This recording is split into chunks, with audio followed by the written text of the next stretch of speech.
Welcome, welcome, welcome. Man, I don't even know how to start this particular show, you know what I mean? Because this particular show started like more than 10 years ago, right? We had Third and Short. We talked about sports from the field to the courts. You know what I'm saying? Everything in between. From the chamois to the morts. I'm sorry, I have bars. To celebrate this special occasion, I got my guy Jason Plummer in the building with me for this first episode of Third and Short in so many years. Jay Plum in the building. What's happening? Hey, what's going on, good world? I'm back. I'm fresher than ever. Feeling myself just a little bit. Let me go ahead. What they say, take off the blazer, loosen up the tie a little bit. We ain't gonna take the blazer off, but we're gonna go ahead and have us some fun here. It's good to be back. How about you? How you doing, my man? Hey, man, listen, I am super excited to talk sports. This show right here gives me a reason to even want to watch sports, let alone talk sports with my guy. For those of y'all that don't know, my guy Plum is like, not just a fan. You know what I'm saying? My boy be out here breaking it down. Plum, can you tell the people a little bit in terms of your approach to sports in general, right? Because I'm the color commentator. I'm going to talk my talk. But I feel like, you're going to be able to give people something a little bit more straight-laced. So talk to them a little bit more about that. Well, you know me. I'm the numbers guy. I look at the numbers. I look at the stats. I listen to all the analysts. I'm the guy that's going to pay attention from everybody from Fox, ESPN, Sporting News, Miami Herald, Atlanta Journal-Constitution, New York Times, New York Post, and all these different articles in between. Shout out to my girl Josina, all the different reporters out there that put themselves and put the information out there. I follow only the real ones. And then I try to provide that with the context and give you that information in a real thought out manner so that hopefully you can make up your own damn mind.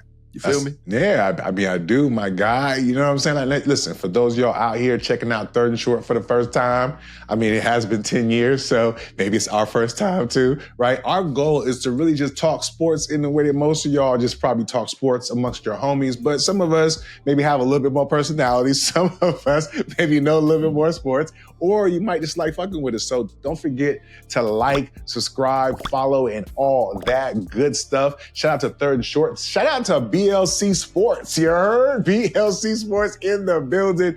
And we gonna have some merch, you heard? So stay tuned and stay tapped in for that, man. But let's talk about sports. And listen, it's Monday. Coming from the weekend, the draft was all over the weekend. And come on, man. Everybody talking about it, but we gonna talk about it like we talk about it. What are your thoughts in regards to the number one draft story, Shedeur Sanders, son of Dion, Neon, primetime, going in the 5th round to the Cleveland Browns, man. That rhyme too. I'm on a kick right now. What are your thoughts about Shedeur slipping to the 5th? Man, this is a complex one. There's a lot to unpack here. There's the component of him not being a first round draft pick as far as talent. There's the portion of the celebrity and the whole background with his father.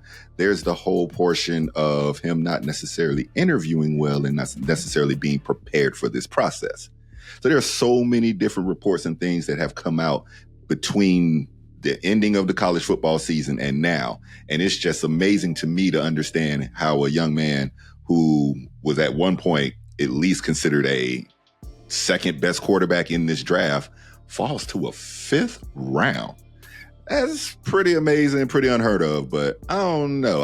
I suspect there's probably more than meets the eye there, but you can't put your finger on it, if that makes sense.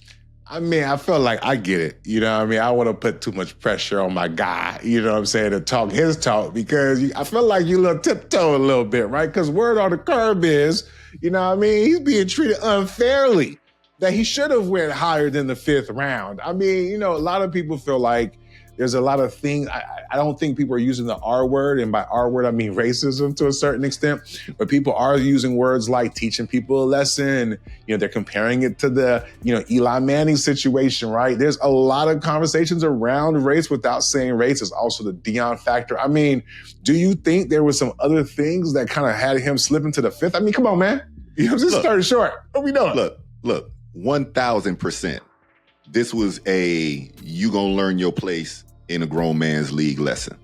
And that was based on everything that I'm hearing, because there is no way that a guy drops that far with the grade that he had and everything he had on tape.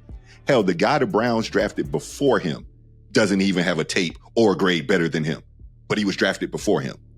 So that can tell you, and anybody who knows anything about sports, again, you telling me Shedeur wasn't this on the tape and you can show me on film, that's one thing.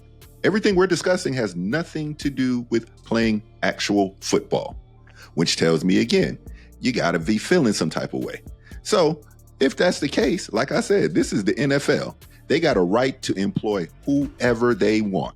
They choose their employees by whatever metrics they want to have. Whether we think it's fair or not is irrelevant, to be quite honest. Again, he wasn't a first-round draft pick.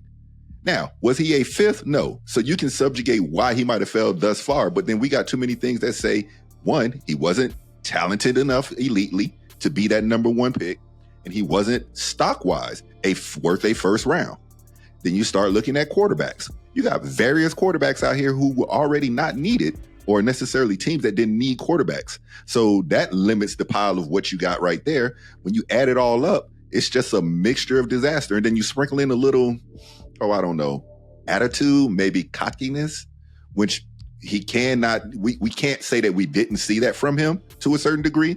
Now, I don't know if there is braggadocio or brashness to the reports of how he was interviewing and not willing to know information or not willing to talk. I don't know if they're holding him upset for the simple fact that he didn't go to the combine or he didn't go to the Senior Bowl. I guess the NFL really wants you to participate in their process if you want to play their game. They rules, they world. Okay, I mean, so it sounds like you're saying all's fair, right? Because I feel like there's a lot of people out there, because I feel like you covered all the bases, right? Without really truly telling us like where you, because you covered the fact that maybe there was stuff that happened here, there's stuff that happened there. I guess my last question for you before I get into it, right? Because I'm trying to give you some time to get in there, okay? You want to be Mr. Political with it, okay? So which is it? What side of the argument do you fall on, man? Is it fair or was it unfair, right? What's going on? Ultimately, because I can't say without a doubt that he was just passed over because he interviewed bad or because he was a bad attitude, then I can't call that unfair because I don't know if he was truly unfairly treated. Only thing I can tell you is this Negro was taught a lesson, and that was the lesson in this is your talent was not above your positioning or your posturing in coming to the NFL. Had he had Cam Ward's talent, he could have acted the way I think he did. He could have been the way his father talked about as far as where we're going and where we're not going. But the simple fact is his talent did not dictate his ability to be able to come to the NFL like that. So for me, it was fair. Sucks. Was it right? No. Would I agree with it? No. But in all, I would have to say it was fair. Yeah, I mean, but if it's fair, it's probably right. And I do kind of agree with it a little bit, right? Because here's the thing that gets me with people who are feeling some type of way, okay? The same thing that kind of happens with Bronny too, right? Your father is who your father is. That comes with good, that comes with bad. You know what I'm saying? We can't pretend like Deion hasn't been moving since he's been coaching to like do certain things. Went from Jackson State, went to Colorado. Colorado, who? Nobody was checking for Colorado. They were 1-0 or whatever they were the year before. So you come in there, you're playing in a conference or whatever the fuck they're calling it these days of teams that people ain't really checking for. Your son did his thing. Okay, congrats. But they're saying, I mean, what thing about him popped out? Did he win the Heisman? Did I miss that? Did he miss the Heisman? Oh, he was at the championship game. Oh, what the did he do for real? Like what? I mean, eye-popping things. Sure. Did he have toughness? You know, was he able to stay in the pocket? Did he crit it out? Was he able to be accurate on some of them short-ass throws that he was doing? You know what I'm saying? He did get the Johnny Unitas Award. Huh? He did win the Johnny Unitas Award, which is the Golden Arm Award, which is best quarterback. Not the Maxwell Award, but the second. It's also okay.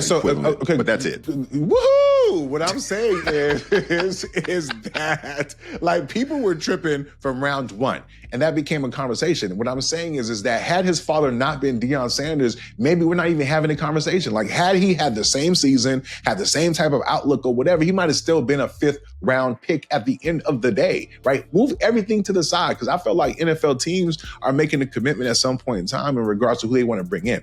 Now, people want to downplay the whole personality part. I'm sorry, that's a big important part when it comes comes to the quarterback. At least that's what we've been told, right? Leadership style, whether or not people are going to follow you. I mean, I think you can be like a corner and do that, like his daddy did to a certain extent. But when you're the quarterback, if you notice, most of them have the same type of general, hey, I'm just here for my team. You know what I'm saying? I do the best that I can. Like there's a certain, now I get it. You want to do it your way, but sometimes when you come up against their way, somebody's going to have to do chicken or not win there or get their way. You dig what I'm saying? So for me, it's 1,000% fair because life is what it is. It's not like, what did Stephen A say? He said life, fair is a place of pigs. Fair is a place where they judge players. Yeah, you know what I mean? Because listen, man, life is not going to be fair. And you also mentioned ways that they misstepped. They misplayed their hand. And so when people compare it to the whole Archie Manning situation, I'm like, no, that's not the same thing. You know what I'm saying? I feel like at the time they had the number one, the golden goose, the prototype in almost every single way. So yes, you have a little bit more leverage to play the game differently. I think that's the number one lesson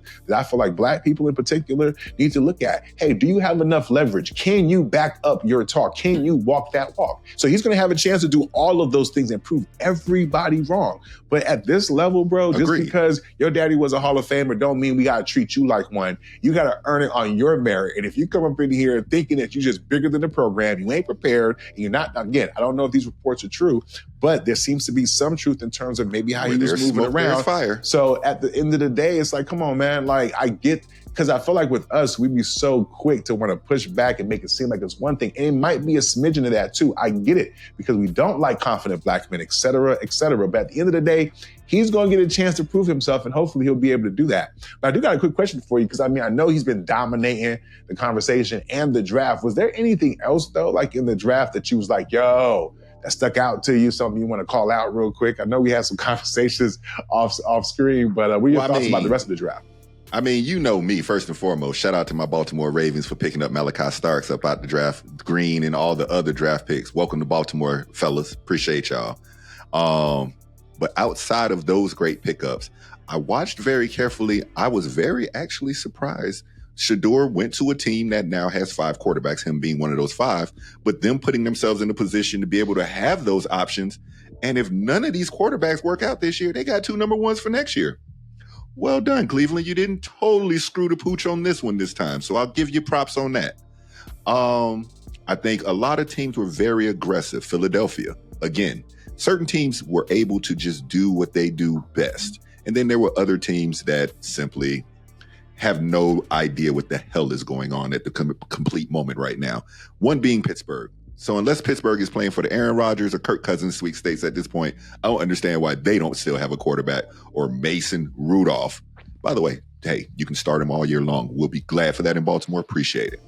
But if that's what you really feel is going to help your team, I'm not really sure what direction you guys are going in. So all in all, the draft was a beautiful day for a lot of guys to see their dreams come true.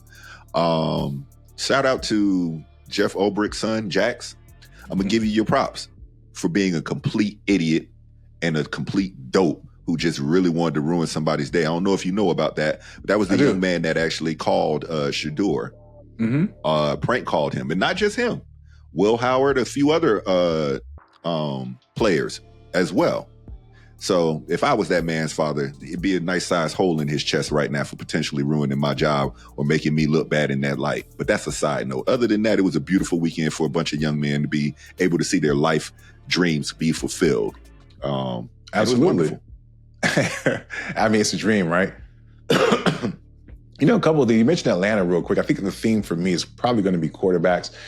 Starting with Atlanta, I guess, as you mentioned what happened there. The fact they still got Kirk Cousins, I think a lot of people are looking to move him after they decide to move on from him. Is he going to still be a backup? Most likely not. But I think the draft was a time where people were kind of seeing if he was going to make a move or do certain things, or if whether or not certain teams were going to move a certain type of way based off of trying to get a quarterback like him. Because the second team I want to talk about real quickly, right, is the Pittsburgh Steelers, right? A team that at this point is kind of waiting for, I guess, Aaron Rodgers, right, in terms of being able to have a quarterback. But I will push back, though. I think they did the right thing by not forcing it, though, at quarterback. At this point, even if you get Aaron Rodgers or if you would have got Kirk Cousins, I mean, it might have been like a short-term rental. You're probably in that because they went out and I think they picked up Pickett, right? And they were stretching to pick up Pickett and maybe learned a lesson because Pickett didn't fit the Wilson that they were looking for, if you get my meaning. That might have been a little bit of a stretch. Talk about bad draft grades. Right? So I feel like for them, they were like, nah, we're not going to force it at quarterback. We've been forcing it at quarterback. Can we get an 8-8, a 9-7? Oh, wait a minute, they've added an extra game. But you get my point. Can we be a little bit better than mediocre until we figure out this whole quarterback situation? And then lastly, I'll say Cleveland, right? Yes, they drafted Shedeur, which doesn't make any sense to me because y'all got like 4 different motherfuckers on that squad. I don't like it for Shedeur, for real, unless that was something like Deion has some inside information and he's like, yo, we're going to clear the path or whatever. But you'd want him to go to a team where he had a chance to maybe even compete or whatever, right? It would have been probably better that he wasn't drafted at all. But to be drafted in Cleveland, 1,000% right? agree. Cleveland. And then Cleveland paid what? Deshaun, how much money? How much money? 250 million. Guaranteed. I mean, come on. So I got 5 now?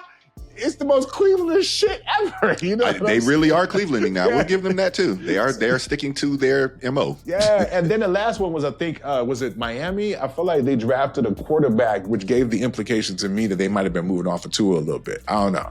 You know what I'm saying? There was something about that. I was like, But other than that, man, kudos to like you said, to all those young men that were out there getting their draft on. And Travis Hunter, too. Kudos to him, man. Yes. You know what I'm saying? Yes. Kudos to him. I mean, going to Jacksonville, I think they'll be happy with him. Hopefully he doesn't have any girl troubles. 99 problems. And the Jag ain't one. Yes. Speaking of problems, though, you know who got problems? LeBron. LBJ and the Lakers. Luka and them. I mean, say come on, it ain't man. so. Right? Yes. Yo, we was watching the game. I was watching the game. They were up by like 10 or whatever. I'm like, all right, they're going to probably get this in the bag. I turn back. I look at my babe. I'm like, babe, the Lakers lost? The Lakers are down 1-3 against the young lion. I mean, a lot of people's favorite player, if we go keep it a buck. Anthony Edwards dropping, I was at 43 on their head against the Lakers. The Lakers are down 1-3. I feel like this is probably the biggest story right now, early in the playoffs. What are your thoughts about LeBron and Luka going down with an L? So let's not shout out to Luka and LeBron. This ain't even about y'all. This is about that young man that's on that other side that has taken everything from y'all and said, I'm here now. Period. He ain't just beating them. He is having his way with them, and he is having fun doing it, so much so that he got the rest of the team believing. We ain't scared of y'all. LeBron, who? Luka, who? He can't play no defense, no way. Just skate on him.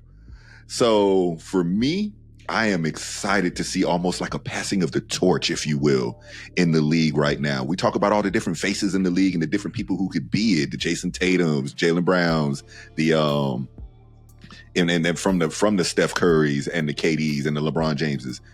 This is firmly right now to me a statement from Anthony Edwards. He put the league on notice last year by dispatching KD and then sending Jokic home. This year, he's sending LeBron and Luka home. And it might only even be in 5, gentlemen. Sweet. Licking his chops, pushing LeBron, telling him, I'm here, all in his face. I know he's strong, but I don't care. Got the old man looking truly like an old man. For once, LeBron James looked mortal. And that was even still with him doing Herculean things. In the first half. That's true. But again, when you got to rest on offense, because you done played the whole entire second half. And don't get me started on JJ Redick. Let me say it correctly. I don't want to be disrespectful because I know who he is. And I think he's a hell of a coach, just not last night. And I honestly think maybe a bit, I get why he played the way he did. I get the gamble. I don't think it was a calculated gamble enough. I know you felt like maybe you was going to lose the series if you didn't score here or if you didn't get this win here. But I think you might have actually just gave the series up either way by doing everything, by running those players the entire time of that second half. So, yeah, they got a lot of work to do, and I don't look good. That young lion he ain't coming. He here. It's funny. For those of y'all who haven't had a chance to check out the BLC pod, definitely tap in, right? I have a bet with my co-host there. Because we did a LeBron story, right? This was like the LeBron and the Mattel Barbie Ken doll thing, right? Oh, Lord. And I went in on LeBron, right? And I bet that he would not win the championship, right? I said if he won the championship, I'd wear the jersey, I would, shave my hair to where like I was going bald up top, and then like, do the whole homage to LeBron, right? And it sounds like I'm not gonna have to do that. I don't think you're paying that bet, brother. You said, I don't think you're paying that bet. Yeah, you said it was, not about LeBron for you, right? It's about the young lion. I've seen him do something similar in deeper rounds of the playoffs, right? Wake me up when he's doing this like in the finals or something. I think he still has a little bit of time to go, but I love that he's giving us some excitement about what could be the future. As long as he can keep his Johnson in his pants and stop having these illegitimate babies, I think he'll be okay. You get what I'm saying? But at the end of the day, it's like, come on, bro. Like LeBron, you supposed to be LeBron. You got Luka. You had a third seed. There was all this hype. Like LeBron has been getting a pass for a very long time. They talk about him like he's still him, but we have not seen those Herculean results for a long time. You know what I'm saying? Yes, Father Time gets everybody. I get it. Anthony Davis wasn't good enough to help lead. Now you got Luka. What? Luka's not good enough? We've seen Luka go out there and ball and damn near carry a bunch of scrubs with him far into the playoffs. And what? He can't do that with LeBron? But listen, in all seriousness, I think it was a lot to expect from a team who haven't had a full offseason to really gel. Luka kind of came in there, kind of shell-shocked a little bit, doing his Luka thing. They still got a lot of growth and a lot of things to figure out. Isn't this JJ's first year, like fully in terms of being the coach?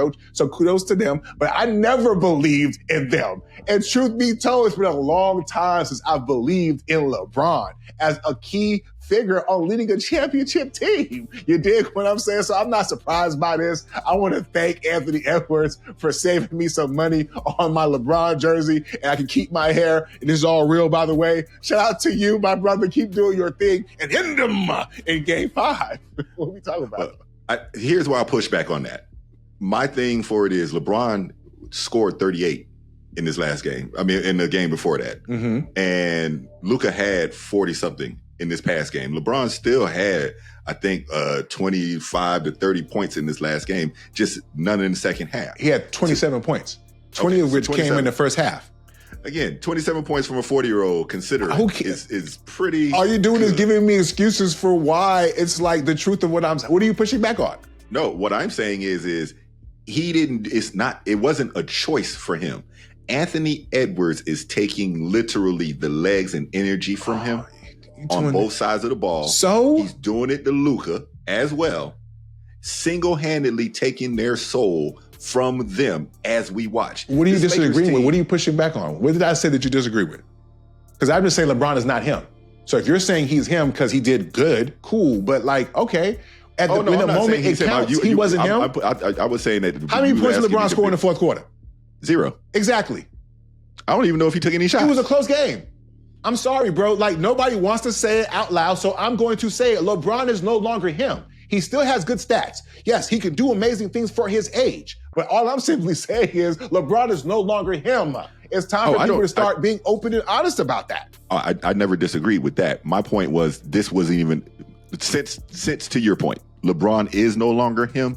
This wasn't about him to me. This was more about the ascension of the Anthony Edwards. For you. If that makes sense. Yeah, I get that. And that's why I said for me, it's about LeBron because this team, when they traded Anthony Davis, supposedly not telling LeBron about it and brought Luka in, who is way younger, everybody admitted, hey, this is telling LeBron, hey, you are no longer him anymore. This is all happening this season. So yes, LeBron, invincible, immortal, unbreakable, is in front of our very eyes doing that, right? And that's why for me, it's more important because for him to go out in the first round, something that's never happened, if I'm not mistaken, in his career, for that to happen right now, oh yeah, it's time for y'all to go ahead and start breaking the nail out.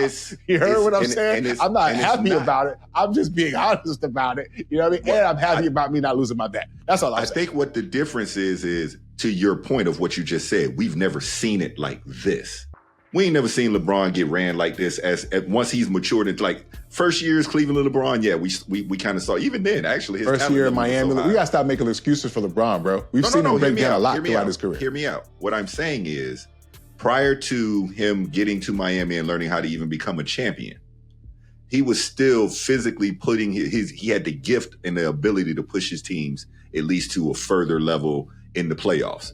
We're talking the first round for the number 2 seeded Pacific champion LA Lakers. Mhm. This is not a play-in team. Number 3. Yeah, I'm with you. But they were playing last year. And my point is they weren't this year.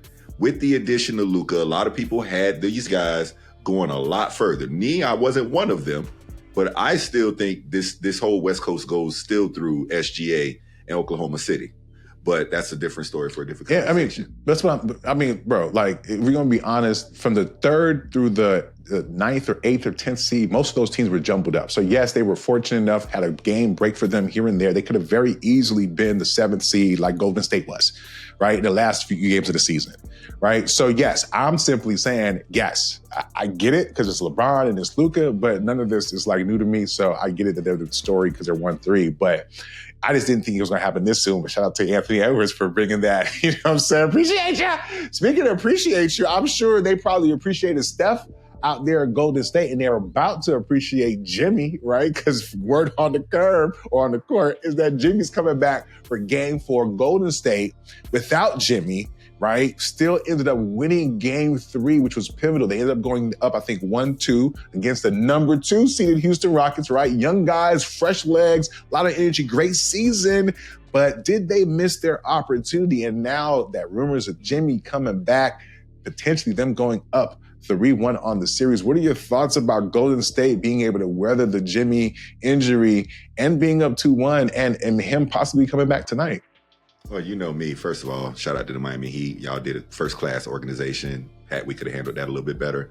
But Jimmy is that dude. So I've seen Jimmy single-handedly push teams into finals, things of that nature. So I'm not going to bet against him and Golden State with them together. I do think the Rockets missed a huge opportunity to take a game without him being there. And I'll give credence to you. They say role players play better at home. So I think that was a big factor in that starting out. And Steph Curry is still doing legendary stuff with regards to his ability to play, finding his ability on court. It was almost as if he understood in this particular game, I knew how y'all guarded me earlier in the season, and I'm going to take that, I'm going to learn from it, and y'all going to try to be physical and try to play me a certain way again come playoff time, and I'm going to be ready for it. And I think we saw that in this last game because he was picking his spots and picking them apart, even with them trying to be physical with him. So for me, it was a game that they still should have come out with. But for me, Steph Curry he might still be, unlike LeBron, that dude. Yeah, that's a fact. I mean, honestly, unlike LeBron, I think Curry has really accelerated his game a little bit in these last years of his career because for a long time prior to them winning the championship against Boston, people still had questions of whether or not he was that guy, right? And in that series against those young Lions and him performing the way that he did with Clay kind of being on and off Clay and the pieces around him, for him to put that team on his back and unequivocally be the MVP, I think that's when Steph fully kind of stepped into, yeah, I'm him, right? And I think we've seen that since then in terms of his play whenever he's had a chance to do so, or at least in a lot of different ways, from the Olympics and how he balled out there on the biggest stage, I guess, in the world. And then obviously seeing him do that in some of the playoff series that we see him do that. So for me, it's encouraging because his game is modeled a little differently, right? As long as he still got some lungs in them, some breath in those lungs, he could kind of run around the court the way that he does and being able to shoot the way that he does. I mean, he's truly remarkable. And yes, Houston missed a huge opportunity. I almost thought they were going to win that game for sure, but they lost that opportunity because now this is a pivotal game for them. And with Jimmy coming back and maybe having a little bit more energy, I believe they're at home, right? So, I mean, with that home crowd and them being, it's a danger for Houston. I'll say this though too, right? This kind of goes back to what I was saying before. A lot of these teams, like Golden State was 1 or 2 wins away from being a 3rd seed or a 4th seed, right? And Houston just, I think, was able to get some early wins or just some wins overall that they were now in the 2nd position. For Golden State to be able to have navigated the play-in, get the 7th spot, which was a better matchup for them going against Houston, because had they won and been in the 6th spot, they would have been playing the Lakers, and I think they would have had a tougher time with the Lakers, to say the least, right? So I think things kind of worked out for them, and they may be on the verge of moving forward, right, overall. So we'll see. I think Jimmy's going to give them a little extra energy, especially coming off that last win. But are you surprised they're playing Jimmy? I think some people thought they would have probably just said, hey, we got one in the tuck. We're going to go ahead and just, lay on, give Jimmy a little bit more time. Are you surprised he's playing? No, that's not how Jimmy's built. If Jimmy's healthy, Jimmy's gonna play. Jimmy's a dog. Like that's a full pit bull. If he can play, he's gonna be out there. So that's no question in my mind.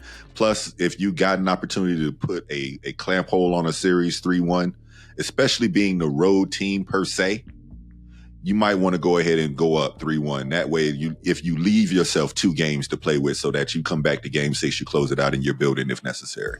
So yes, yeah. What I heard you say was Jimmy got soul. Jimmy got soul. Got soul. You know who has soul? This damn Clippers and Nuggets series. I mean, they throwing blows, they dunking on people, last second shot. I mean, I feel like this was probably one of the most entertaining and contentious of all the series we've currently seen. And I ain't gonna lie to you, the Cyborg, I mean, seeing your boy go out there and do his thug thizzle, we missed seeing Kawhi in the play, or at least I did. You know what I'm saying? Even if I don't like hearing him talk. So what are your thoughts about this series, the chippiness, the last second shots? Woo, it's craziness. What's going on? There are a couple of series here that remind me of 90s basketball to a certain degree. Now, granted, we're not back to the true physicality of the 90s basketball era, but this particular series has my interest because you got 2 people in this league who can literally dominate games that are going back and forward, and that's between Joker and your boy Kawhi. Shout out to James Harden, who has been playing a lot better recently and actually showing up in the playoffs. Like, playoffs, show up. James Harden, you never put those words together before. Now you do, or at least for this series.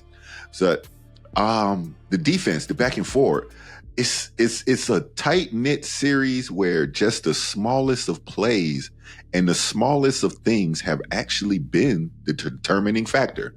A simple non-box out and 1/13 of a second, I believe, is the difference between this series being 3-1 and this series being 2-2.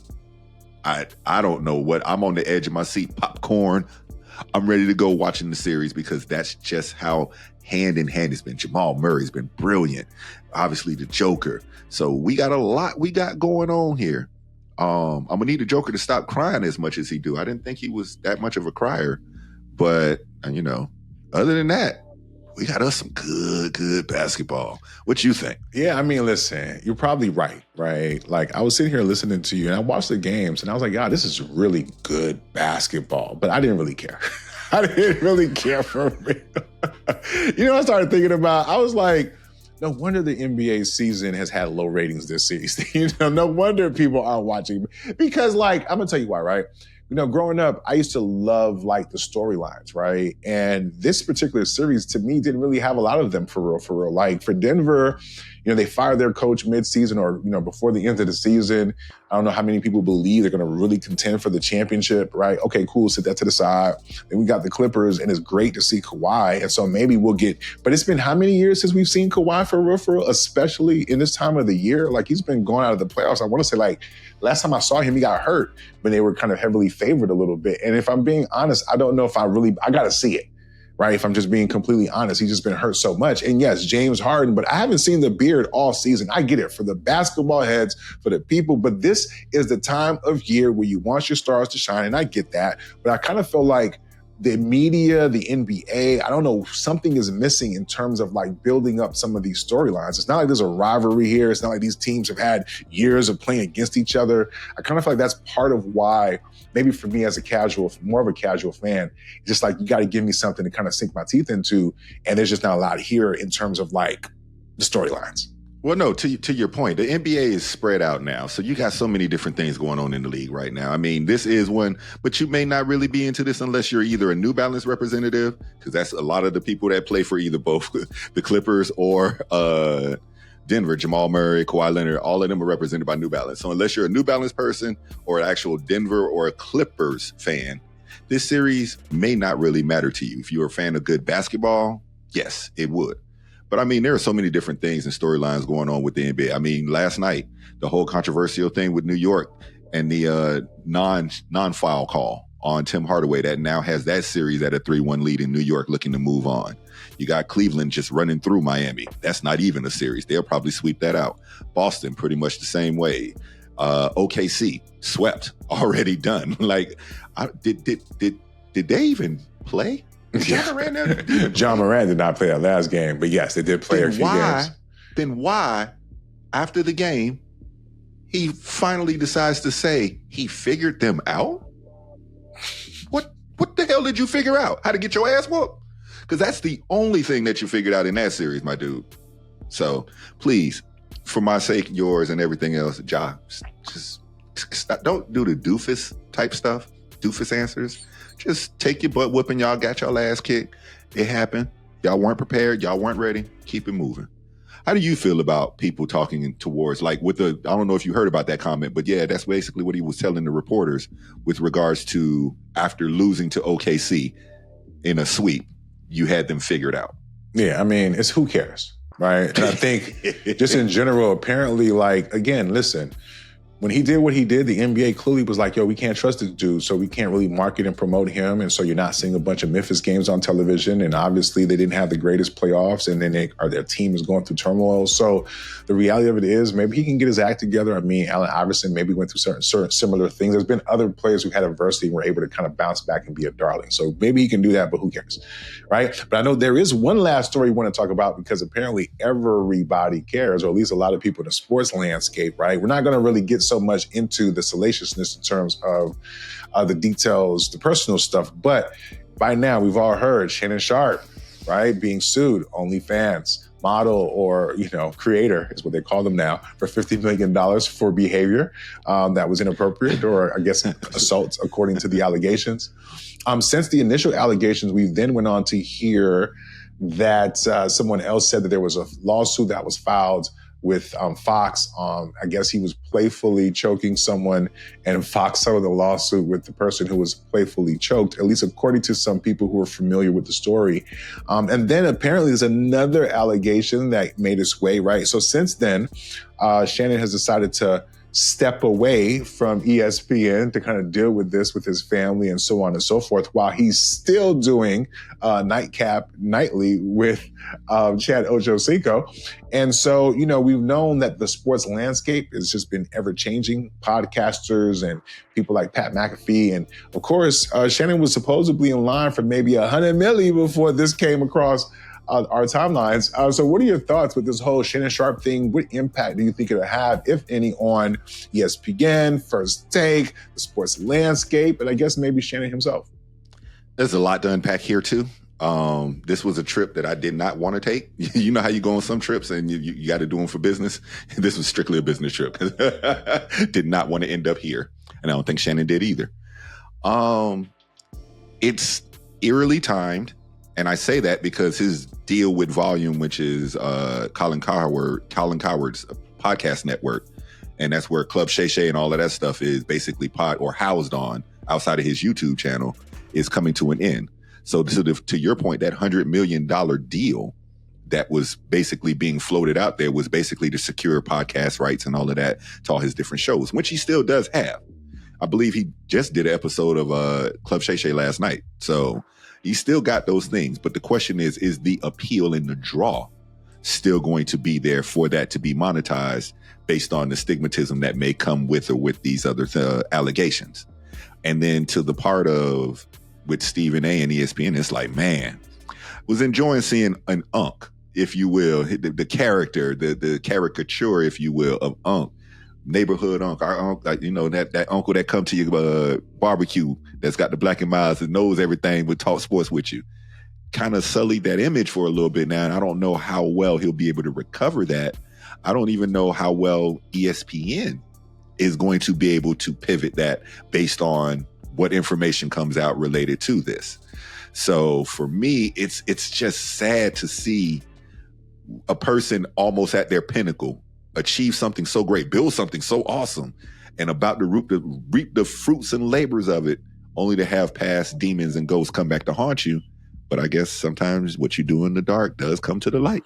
Yeah. You just got to be able to understand that, hey, it may not be at the most opportune time. So be mindful of those decisions when you make them.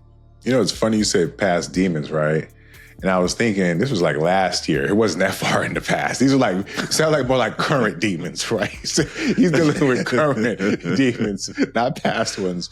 When we were talking and you mentioned the Unc stereotype. There are some people, I think I saw an interview with Skip, Shannon's partner over there at Fox Sports at Undisputed. And there was a lot of people who really did not like Shannon in the business. Many people felt like, we mentioned the whole black and mild thing and the Hennessy thing, that was a caricature that he was putting on. It was like a black man in blackface thinking that, hey, I got to do these things because, hey, I'm going to be this uncle. But he wasn't smoking black and miles for real, right? And I think he was able to parlay, his Hennessy conversation into a deal. So I'm not mad at him in terms of being like an entrepreneur and finding ways to monetize and so on and so forth. But the reason why I bring up the uncle moniker is because if that was not really him, I think a lot of times what ends up happening is people believe in these monikers that aren't really them to begin with, right? And so if we understood that that was not really him and the mask maybe is now being pulled off on who he really is, right? Because in terms of like the allegations, for some people who are going to judge him, they're going to look at him in a particular way and say, wow, that's who you were? That's not the unk that we want to be around, right? That's not the nasty, creepy unk, because when you fill that unk position, right, you're going to be that unk to what younger people, for example, right? You come across a certain type of way. So that unk image, as far as I'm concerned, is probably dead now, right? I don't think people are going to buy into that as much, but you're right. This is a business. So if he's able to weather the storm long enough, he's able to continue to get eyeballs on his content. I think his career at ESPN may be done, right? And I think he was making a nice little check from over there. But if he continues to keep grinding and doing what he's doing, he'll be able to, he's going to be all right monetarily. Now, if he's done some of the things that he's accused of, then he deserves to pay, right? Not only just financially, but also with his, liberty to a certain extent, because some of the things that we're accused are criminal, if I'm not mistaken, right? So for me, I'm not even really looking at that. But what I am looking at, though, is what you mentioned before, the timing. And the thing about it is, I get that, because a lot of us sometimes feel like, damn, he's on the cusp of getting that. But my thing is this, right? If you know you got this deal on the table, if you know that a lot of times people be looking for a reason to not give you that deal. He was from the NFL. The NFL is notorious for stopping niggas from getting their bag. Whether it's, you need 2 more catches, you about to sit your ass down. Like, this is the NFL will take money out of niggas' pockets as soon as you about to get it. You want to restructure or no, right? So my thing is, fam, right? How did you just not see this play? Right. And so that's why I'm not sorry for him. If I'm also being honest, I'm not sorry for her. But I think when you look at the landscape, I'm sure there's a lot of people, and a litany of them, some of them who've said, like Jason Whitlock, for example, and some of them who will never say, right, who are like, yay, let's move Shannon out the way because he was sucking up space, right?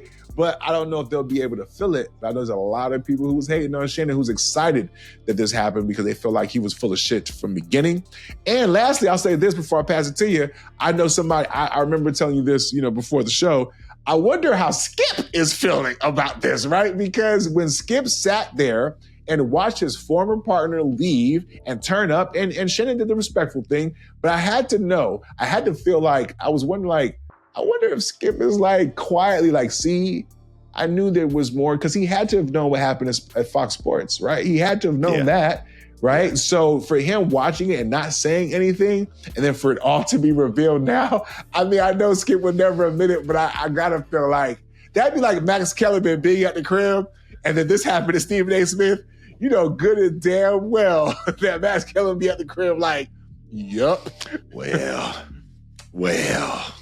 He used to be like, yeah, well, I guess I could have told y'all. I get it. Look, it's unfortunate. And then it's also just in a certain ways weird, because we were just enjoying all the good stuff. He was just warned about it. Like, we were just thriving in everything that was quote unquote, Uncle Shay Shay, if you will. And now it's gone down like a bad bottle of La Portier, which is overpriced and not moving on the shelves now. So I guess maybe this is just time for a new sunset. I do think this will create opportunities for other people in the space, but I do think there are other people who are looking to even pivot even further. Like the, what's my man that come on ESPN after First Take? Pat McAfee. Pat McAfee. I think he had Paul Heyman on his show the day that this news broke and stuff. And Paul Heyman already had Shannon Sharpe jokes. I mean, the look on McAfee's face kind of was like, ooh, I don't want to Too do soon. that. He's still early. kind of like yeah. Too soon. So I think, listen, I feel you. I think if anything else, there is certainly something to be learned here, right? Because there's a lot of podcasters, ourselves included, and others who are trying to build a business. You know what I mean? And it sucks when people's personal lives, kind of get in the way of what they're doing professionally, because I think people still enjoy what Shannon brought. You get what I'm saying? But sometimes what you can do in your personal life can have, serious impact. So I just would caution people to just do better, right? Because I'm not even judging him in terms of his kink and his whatever. But you got to be smart about the people that's in your circle. You got to be smart because people are opportunists, if nothing else. You get what I'm saying? This doesn't even have to be no big conspiracy. It could have been something as simple as he, happened to be swiping on his app and found a girl, hollered at her, and she saw a lick. You know what I'm saying? Apparently he met her in a gym. That's a lie. That's a lie. That's a lie. That's some bullshit they made up. That's a lie. So you saying he swiped right? Yeah, you know what I'm saying? But listen, I mean, from what I understand, Shorty was in the business of doing she's a content creator as well. Who knows? Maybe Shannon will start doing some other type of content. Okay, I mean. You know what? This could be an opportunity to go into a whole nother world that he never even thought about. But I will say kudos to him, though, in this regard when it comes to business, because I really wanted to focus on this particular story while it was not funny, but kind of tragic in terms of what happened to him with this whole situation. But, watching him and a lot of content creators try to build a platform and a network, right? He was bringing on other athletes. I saw Anton. What's the boy name? I was like, I see Anton in a minute. He used to play for the Heats.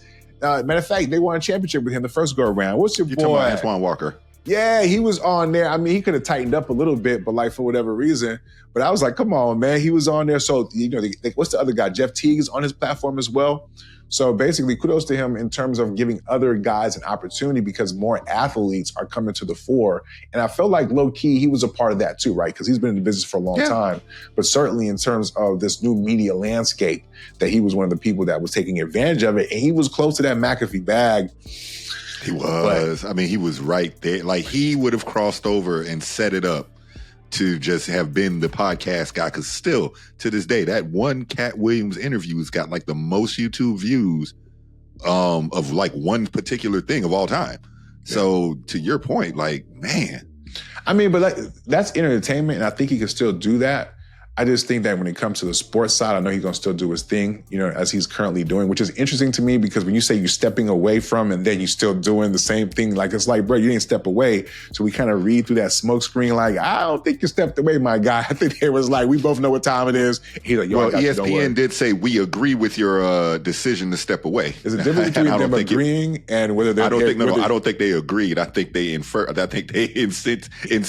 There you go. I was about to say, I think he agreed. He was like, you know what, he was being proactive. Right. Exactly. Yes, but listen, being proactive. Speaking of being proactive, man, what a first episode. We had everything going on to earth-shaking commentary according to Plum's camera. So what are your thoughts about this first episode back after such a long break? What are your thoughts, man? How you feeling, bro? First, it's good to be back. It's been a while, so you know what I'm saying. Work with the kid. We're gonna have to get a little bit better. We got to get a little more fluidity to this thing, but that's all right. It's coming. You know what I'm saying? This microphone jumping in front of me, it's hot. You know what I'm saying? Absolutely. But other than that, good times. Always talking about sports. You know what I like to tell the people? LFS, follow, and subscribe. You already know what to do. Hit yes, sir. Buttons.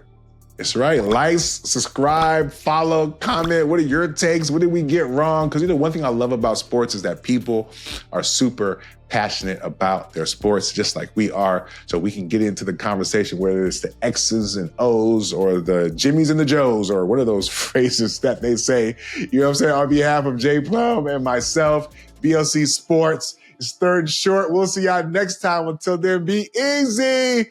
Peace. You already know.